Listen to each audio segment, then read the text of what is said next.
So this is Lisa again, Lisa Tuttle with Maine Quality Counts, and I wanted to just introduce, you can go to the next slide too, Ann Gilbert from Manchester Urology. She's a practice manager there. We're going to talk you through the improvement activity that they have worked to deepen their patient relationships and open up access. And this is the improvement measure from the QPP website that we showed you that Ann and I and with support from Gay felt like this really fit.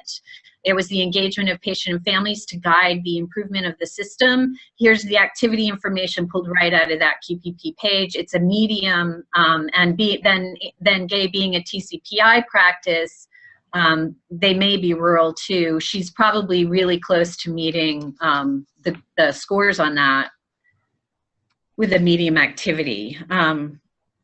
So Ann, we have you, and are you all set to go? I am. I'm here, and thank you so much for inviting us. Great. We're so excited that you're here. So Ann and I are going to just talk through this for you. So Ann, what was the problem that you were trying to fix when you launched your improvement activity? We were hearing from patients, actually, what was happening is patients were coming in for their appointments, or else they were calling in. They were sharing that the phone was ringing, or else it was very difficult for them to get through. And so as they were meeting with their provider, one of the things that the provider shared with us that a few minutes of their appointment time was being taken up because the patient was sharing with them the difficulty of accessing our office. Great. So complaints from patients and complaints from providers, that's a pretty strong incentive. And then, Ann, how did you get your team on board to start the improvement? It wasn't hard to get them on board because everybody knew that we had an issue that we needed to address. So what I started to do was actually, as the provider came to me and told me about the patient and their concerns, I actually asked the patient after their visit to join me in our conference room, and I sat down and I listened to them. I actually heard what they were saying, what were the problems, and how would they like to see it changed? Because many of our patients are repeat patients due to the fact of we see a lot of patients with cancer. Then the next thing I did is I actually put myself on the phones, and I started answering phone calls so that I could hear what the patient was saying first line.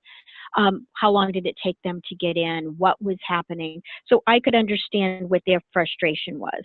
Great. And then the last thing I did was actually walk around, and I could hear what they were saying in the office so that I could try to address. Because again, it is even though it's our patients and our family, it's our staff too. Great. So I love that. And when I first talked to Ann about this, I just loved this listening, creating deeper relationships.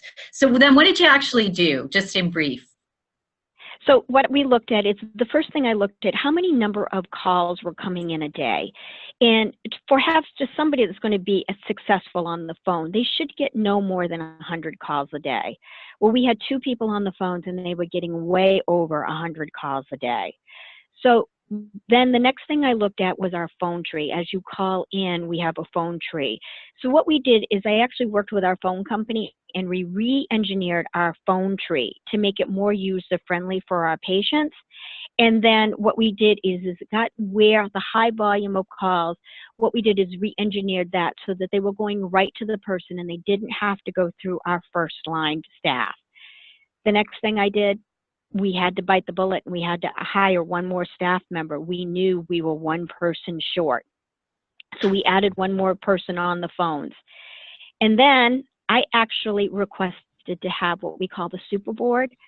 So I know in our practices, because we have 3 practices, I see what's going on with the volume of calls. I can actually see it on my desk. I can see the lights lighting up. I can see when people are on Do Not Disturb. I can actually see when we're having problems in areas. And then as we did that, then I sat back, and then I started to hear our next problem was access to appointments. And you also told me that in the course of this improvement, you implemented a text messaging process with your patients. Oh, so that's right, Lisa. So one of the things we did is we were actually doing manual reminder calls every day. So what was happening is as our medical assistants became free with their providers, they were actually making outbound calls for reminder calls. And then because of that, our patients were having a hard time getting in on our lines. So we went to an automated reminder system where they actually call the patients 3 days before. But in that process, the patient, if they want to receive a text the first time they get a reminder call, they get something on their phone that says, would you like to get text messages moving forward? And if they press approve, then moving forward, they get a text message. And that's how we set that up. And we monitor that every day. And people can communicate with us through text messaging. And so the patient never has to call in here. What we can do is we manage everything for them. We even can do reschedulings for them. And then what we do is call them and give them a date for the reschedule. Great. So, Ann, what were your outcomes and measures? So our outcomes, definitely what we were seeing was that patients were starting to say to us, we actually were starting to get very good feedback from patients. Actually, patients were coming and sharing with us that, what have you done with your phone system? I can get in right away. I can talk to someone right away.